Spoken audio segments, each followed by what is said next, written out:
kayop. So mag-i-stud na tayo ng golden retriever, no? Tingnan natin kung good na siya kasi medyo napapansin ko, yan, umaangat na yung kanyang buntot. Ayan. Hindi na siya umuupo, no? So medyo hindi na siya takot, malamang hindi siya pumalag. So try natin ng istudin. Ayan, good na siya, good. Paano masabi? Ayan, so hindi naman na siya pumalag, no? Good na siya, good.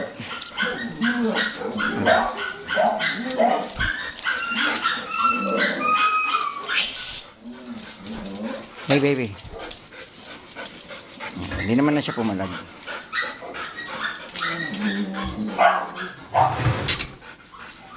Good na siya, good.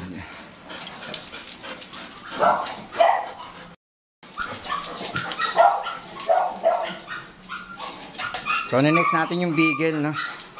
Next natin yung beagle dito. Labas natin yung beagle. So next na natin yung beagle. Hindi naman na siya pumalag, no? Gustong-gusto na niya eh. So, ayan. Medyo landing-landi pa siya. Yan, mga kayok. So, yan. Gaya ng sinasabi ko, no? Mas maganda po talaga yung pick-up, no?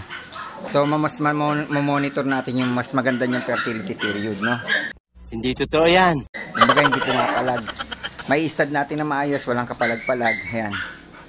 Bola lang yan. Ano siya, stud na natin, no? Nakalak na siya, no? So, base po sa observation natin, ito na yung pinakamagandang stage niya. Ayan. Pwede na! Ayan. Kaya na-stud na natin siya ng maayos. Hindi katulad yung kapag pumapalag, mas mahirap.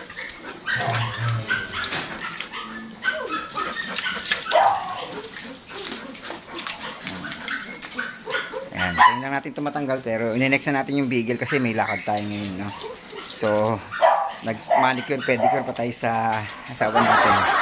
So, papakita rin natin dito. Tara.